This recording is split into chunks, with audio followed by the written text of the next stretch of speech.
Darren Mueller will be back up to talk about fungicide resistance, and he is an assistant professor and extension plant pathologist at Iowa State University. Darren's responsibilities include the management of soybean diseases. Darren is originally from Clinton, Wisconsin, and he earned his Bachelor's of Science in Meat and Animal Science at the University of Wisconsin-Madison and his Master's and PhD in Plant Pathology from the University of Illinois. So welcome Darren back.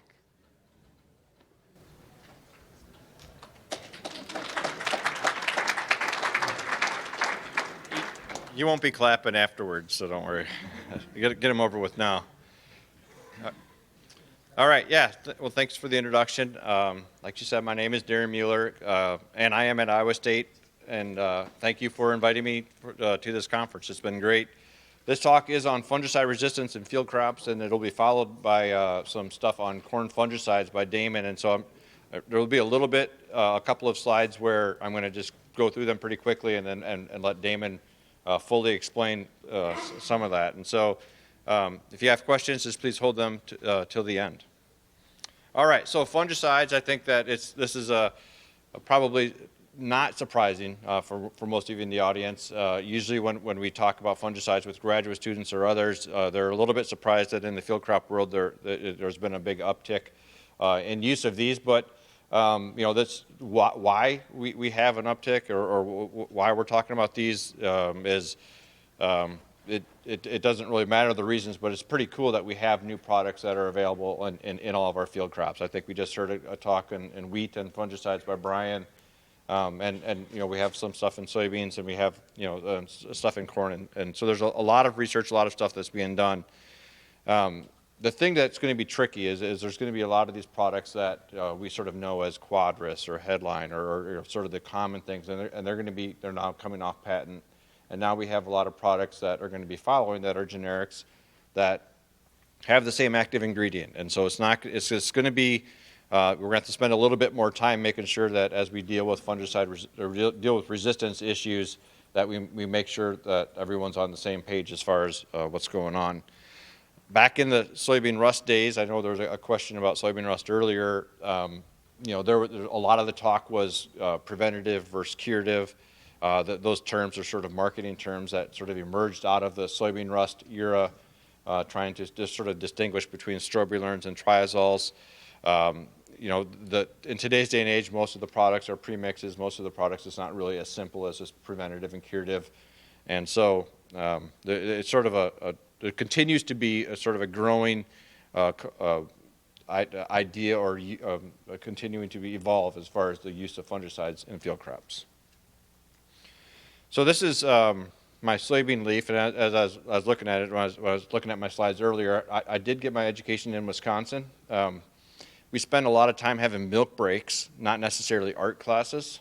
So you're going to have to excuse the soybean leaf or whatever that is as defined as a leaf there. But and those little blue dots on it, that's the fungal spores. And so I spent a lot more time drinking milk and playing football and stuff at recess, not necessarily an art class. But so what we have are the blue spores are the ones that are going to be killed by the fungicide when they're sprayed, when the fungicide's sprayed, and the red one is naturally exist out in the world or out in that field, and when you spray the fungicide, it may be insensitive to that fungicide. And then to continue that, eventually over time, each one of these may reproduce, and you'll end up with some blue and red spores, and then you spray again. Eventually, over time, you may end up with a population of the red spores, and these would be the ones that have some kind of mutation or have an insensitivity to the fungicides. And once you have this red spore population, this would be when you would have a fungicide resistance issue. And so you probably are more well aware of sort of the issues we have in weed science and herbicide resistant weeds. It's the same concept, but just using a different organism. So what leads to fungicide resistance as far as what are the risk factors? And it really comes down to a lot of it is in the fungus. And so as you look at the different pathogens across they're going to vary quite a bit as far as the genetic diversity within that group of pathogens and then also how quickly they reproduce. And so are they going to reproduce, are they going to have several cycles during the season? Are they going to have just one cycle during the season? And then the other half is the fungicide. And so you're going to have different modes of actions. Most of the ones that we have available in field crops are going to be sort of the single site or a more narrow mode of action compared to the multi-site ones. And so the inherent risk of resistance developing in these fungicides is going to vary across the fungicides and across the classes.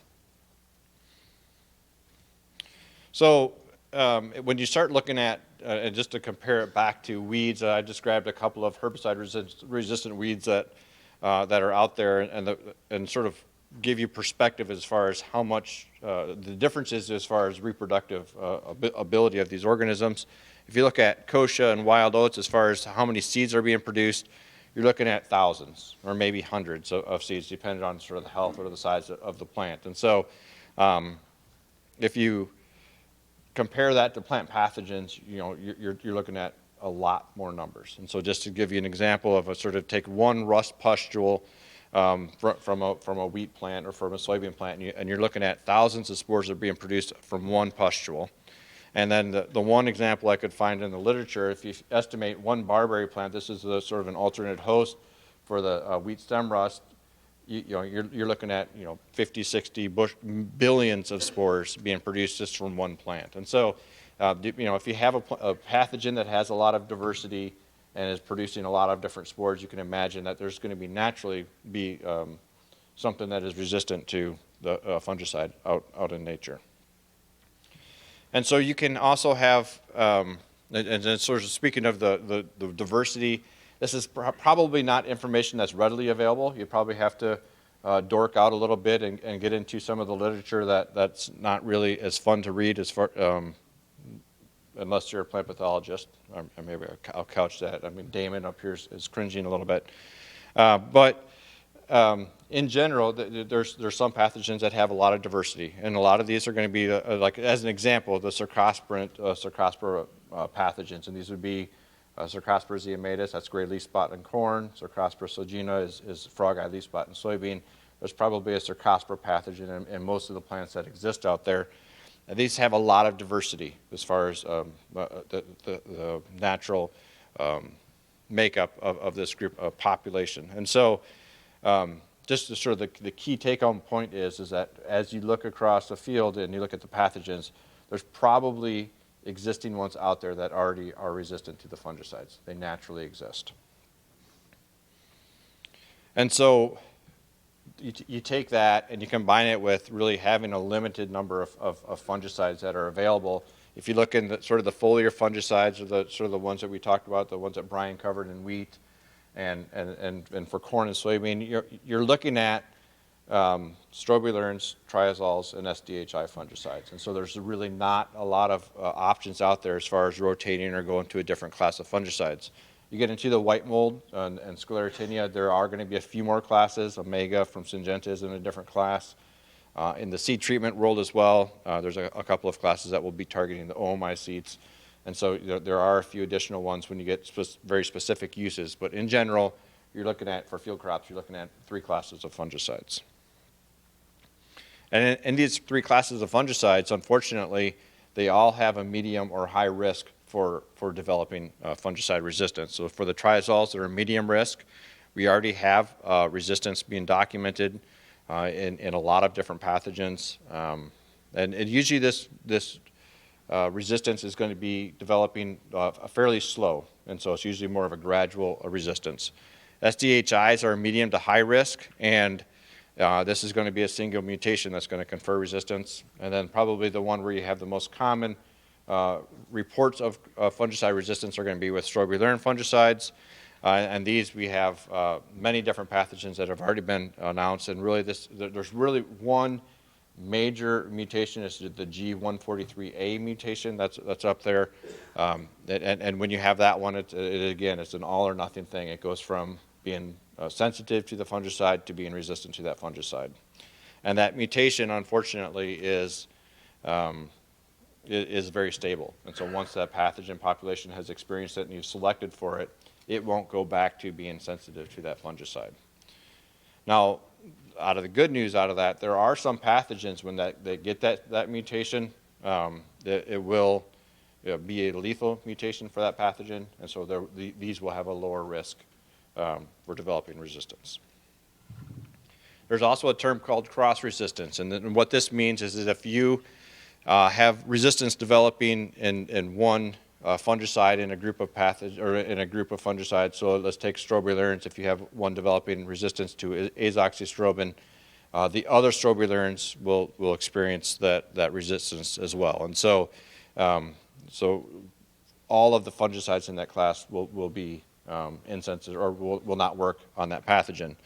Now, I'm not going to go into a lot of details between the difference between strobilurins and SDHIs, but these are both targeting fairly close systems within that cell, and although they are different FRAC codes, or they're different codes or classes of fungicides, and there's no cross resistance between these two. So, all right, this is probably the most important slide, and so this is as you sort of think through fungicide resistance and then identifying it or what's going on. Really, it comes down to there's a lot of different things that would make a fungicide not work. And don't immediately blame fungicide resistance as being it. And so make sure you go through your options. Make sure you sort of think through what happened out in that field before you sort of point the finger at fungicide resistance. And so one would be, and these are all things I've definitely experienced in Iowa, one would be incorrect disease diagnosis. If you think you have a fungus and you've sprayed a fungicide to control Goss's wilt on corn, which I've seen, it's not going to work. Goss's wilt is caused by bacteria, and so sort of having the wrong diagnosis, you thought you had northern corn leaf blight and you had Goss's wilt, it's not going to work. Improper mixing of the fungicides or the sprayer not being calibrated, these are sort of user error. That's certainly something. And then also application would be another one. So if you get the fungicide on too early and then disease develops a little bit later. We had a lot of applications in Iowa go out at V5 this year in corn. And by the time northern corn leaf blight really took off, that product wasn't really at an effective level out in that field. And so the application timing might be an issue as far as efficacy. It also might be that the fungicides just don't work. And so there are some pathogens out there that, the fungicides just aren't that good of fungicides on that group for that disease. And so sort of keep that in mind as well. And then the last case is fungicide resistance.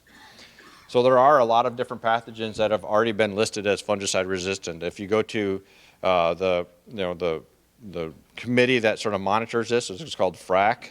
They will. You can find the publication. It's probably 20, 30 pages long. These are all the ones that are in field crops.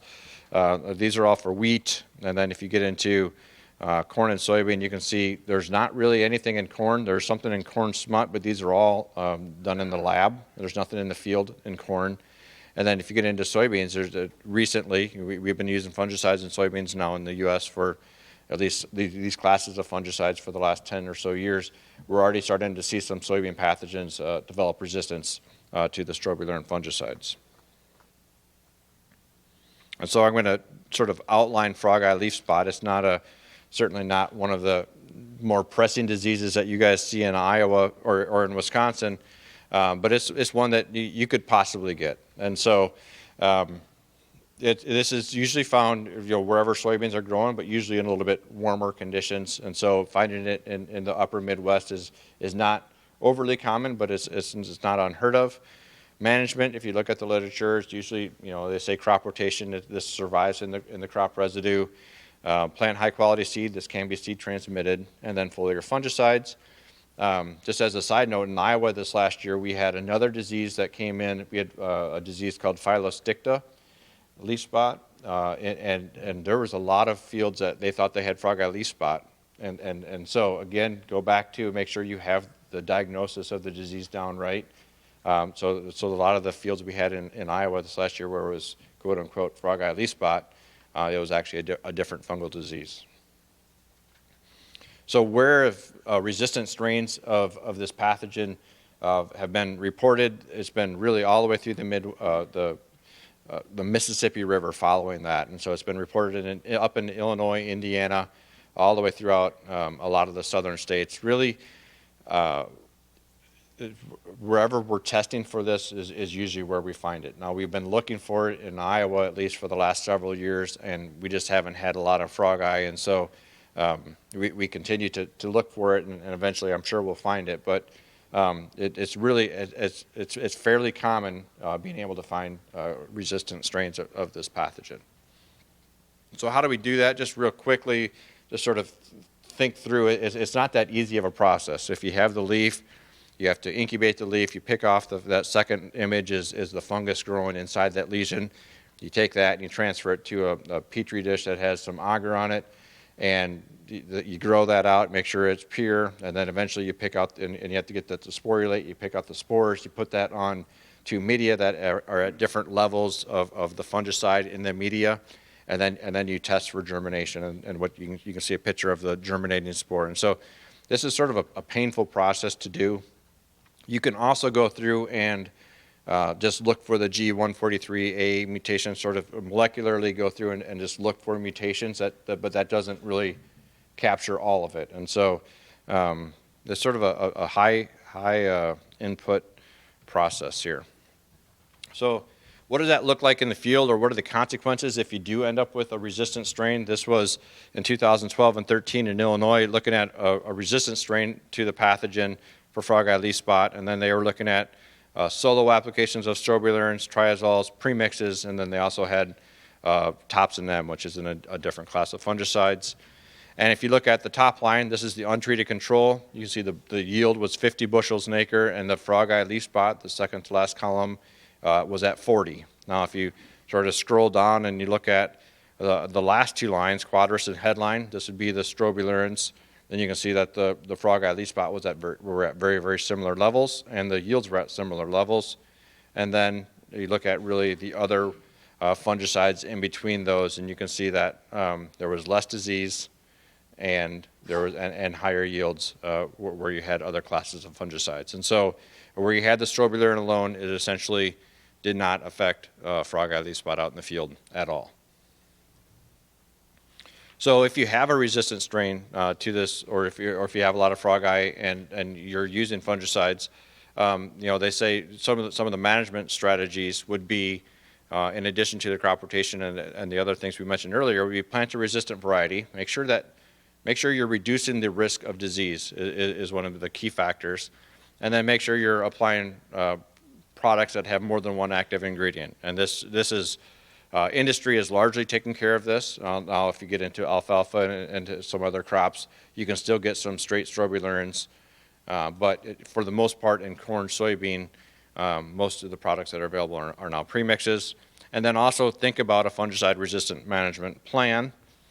And so there's a lot of text here, so I'm going to leave it up here for a little bit. But this is going to involve minimizing the risk of disease. And so you're going to try to, for whatever disease it is, try to manage it using other options. So if it's resistant varieties or crop rotation or whatever it is, but try to minimize the selection pressure, and that's going to help sort of prolong the effectiveness of fungicides.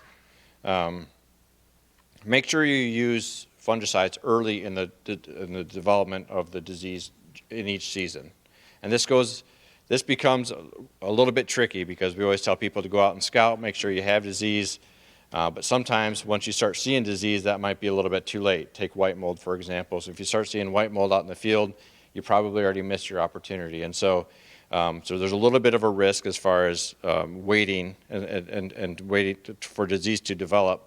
But we want there to be, you don't want to be spraying when there's a full-blown epidemic. That's just really going to put a lot of selection pressure on that population. You also want to be avoiding single applications. We talked about that. And then also think through if you have fungicides that are premixed, don't let that sort of lure you into a false sense of security. Which, what I mean by that is that some of these products, like I'm going to just pick Stratego Yield as an example. It has prothioconazole and it has trifloxystrobin. So it has a strobilurin and it has a triazole. there might be a disease out there that is not, that prothioconazole doesn't work that well against. And so if that's the case, then with that product, you would have a lot of selection pressure on that strobilurin side of the fungicide. So be doing your homework as far as what fungicides work and don't work on different pathogens. And then also know the pathogens, know what's out there. Sort of, if you need to, you have to sort of get into some of the literature, or at least be asking some of the extension specialists and stuff about these pathogens. Now, we try to provide some materials for you, so you're not starting with a blank slate. Each year, all of the state specialists get together, and we go through all of our fungicide data, and we try to develop tables looking at efficacy for, I think we have them for wheat, corn, and soybeans. And so if you get online, if you just Googled fungicide efficacy tables, you would probably come across these, and you can see that there are different ratings for the different fungicides and the different classes of fungicides. So this would be a place to start, at least with your fungicides. I would also encourage you to get out and to be testing these and evaluating them in your fields and in your farms. So I mentioned this earlier, but that G143A mutation, it may be lethal. So Cercospora zeomatis, gray leaf spot in corn, this is a pathogen that's an example of that. And so this is sort of know your pathogen. So if you end up with, so for gray leaf spot, the chances of having resistance in gray leaf spot is going to be much lower than it will be for northern corn leaf blight or some of the other corn pathogens, as an example. So again, just sort of be doing your homework as far as what pathogens are out there. And then, the kissing cousin of this is Cercospora zoogenesis, and this one is not lethal. And this is sort of held up as the standard for fungicide resistance in the soybean world. I'm not going to talk about this a lot. I think Damon's going to be covering this in the corn fungicide section, but diseases do matter. And so when you're out scouting, we really try to encourage people to be paying attention to diseases. If diseases are present, you have more of a chance to have an economic yield response and have fungicides be worth spraying. And then if you do spray, get out and check afterwards. And so if you are evaluating your field a couple of weeks after you spray, you should know if the fungus or the pathogen or the lesions continue to grow and it continues to reproduce like you haven't sprayed anything. This should be raising red flags. Instead of going out and spraying a second time, this is sort of how the frog eye leaf spot epidemic resistant pathogen took off, as the farmer sprayed 4 times before it dawned on him to go ask somebody about, hey, what's going on? Why isn't this working? And so get out and pay attention in your field after you spray that fungicide to see if it's working.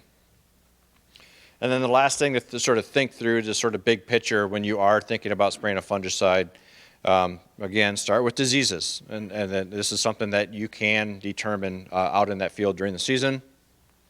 And then if you don't want to go out and scout a field, you can the second option is to sort of think about what are the risk factors that would sort of set you up for more disease. And so this would be if you have a susceptible hybrid or susceptible variety, if you're going corn on corn, or if you have the previous crop has some of that residue in it that might be providing it, and your tillage is similar. And then if you irrigate, or if you're adding moisture back into that system, most of the fungi do like that. And so the other things that may affect the fungicide efficacy would be the products and the additives that are being added to the products and the timing of the application. So be thinking about that, and there's going to be a little bit of data on V5 versus R1 applications in the next talk.